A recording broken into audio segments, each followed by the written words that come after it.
The Council of Nicäa. Before this occurred, there were several different competing views of Christ. Then the Emperor Constantine assembled them all together to decide on one view of Christ. They met for days, fighting and bickering, until finally the current view of Christianity won, and the divinity of Christ was declared. Then the new Orthodox view used its power to stomp out and erase all other competing views of Christianity. Or so we're told. You know, I hear this story a lot from atheists, cults, Muslims, and several other non-Christian groups. They always give me this generic story to try to show me that the Council of Nicäa made up the divinity of Jesus and created a new version of Christianity. However, this is all I ever hear, this generic story. I never get any more details from skeptics, and there's a good reason why. Because when we study the details of what happened before, during, and after the council met, this fable is easily debunked, and we see that Christ's divinity was not made up at the council. So let's start with events that led up to the council. On February 24th, in 303 AD, the worst persecution of Christians began under the Emperor Diocletian and lasted until Emperor Galerius finally issued a general edict of tolerance in 311 AD. 2 years later, in 313 AD, with the Edict of Milan, the Emperor Constantine finally legalized Christianity and allowed its practice. Now I want to stop here and make sure this point is clear.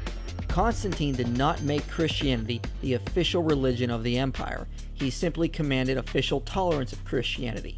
He did, however, outlaw Jews from stoning Christians and gladiator shows, although they did persist until the 5th century.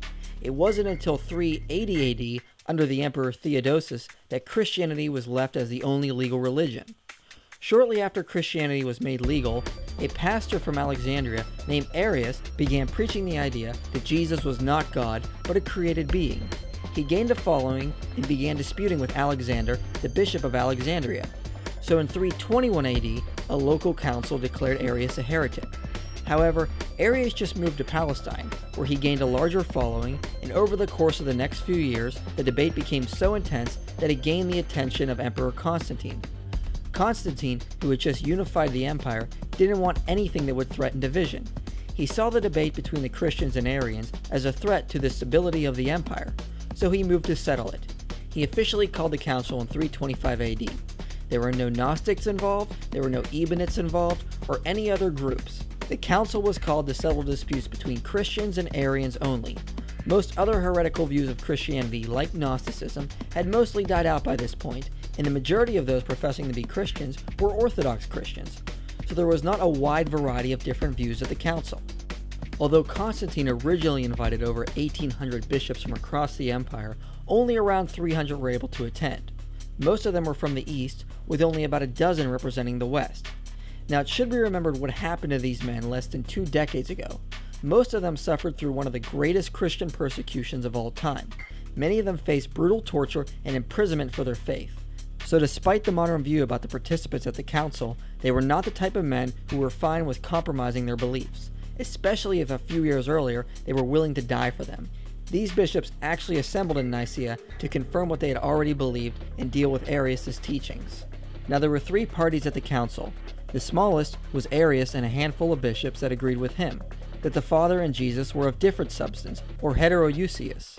The second and much larger group was the Orthodox group, led by Hoseas of Cordova and Alexander of Alexandria. Also in this group was the young deacon Athanasius.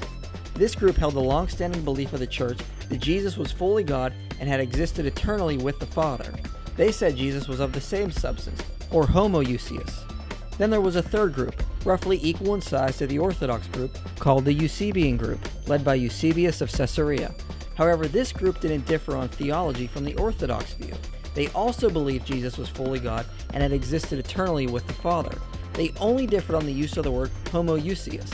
The reason is because in previous centuries, modalist heresies had used the word to teach that the Father and Jesus were one person and not coexisting persons of one being. So in actuality, the Orthodox group and the Eusebian group didn't differ on theology or the deity of Christ. They only differed on terminology. Now a big modern myth is that Emperor Constantine forced Trinitarian views on the church, but this simply is not historically supported. Although he presided over the council, he did not push any particular view. He was no theologian. All he wanted was that both sides would come to an agreement and there would be unity in the church. The Orthodox group listened to the views of Arius, and they overwhelmingly rejected his views as being new and distant from the view of the church. Eusebius writes that some of the bishops tore up letters containing Arius' teachings. He then writes that church leaders interrogated Arius using scripture, but found he had a new way of interpreting every piece of scripture. They then pointed out that his views had to be wrong because it was new and it wasn't taught in any early church history. Athanasius rhetorically asked, "How many fathers can you cite for your phrases?" They then formed the Nicene Creed, which is a clear condemnation of Arius' teachings and a confirmation of the Orthodox view. In the end, all but Arius and 2 bishops signed the creed, clearly showing there was no major divisions in church theology. The council then moved to deal with other issues, such as which day to formally celebrate Easter. They formally denounced Gnosticism and other minor sects, publicized 20 canon laws, and dealt with other minor issues. The council did not decide on the biblical canon. The canon had evolved on its own over time. However, according to the Muratorian fragment, the canon was nearly complete by the end of the 2nd century. The council did not decide on the use of the word Trinity. It dealt primarily with the divinity of Christ. The word Trinity can be found in early Christian history as it was used by early church fathers. An acceptance of a divine three can also be found in other early Christian writings. Now, the results of the council did not actually please Constantine. In fact, he was very angry at the Christians. He wanted unity and compromise, not for one side to denounce the other. He actually took pity on the Arians. Arius was exiled and fled to Ilaria for a short time, while his heresy began to spread and gain political power, especially when on her deathbed, Constantine's sister urged Constantine to support Arius, and he actually did. Arius found a new crafty way of interpreting the Nicene Creed in his favor, and Constantine invited him back so he could force the church to readmit him. However, Arius died before this could happen.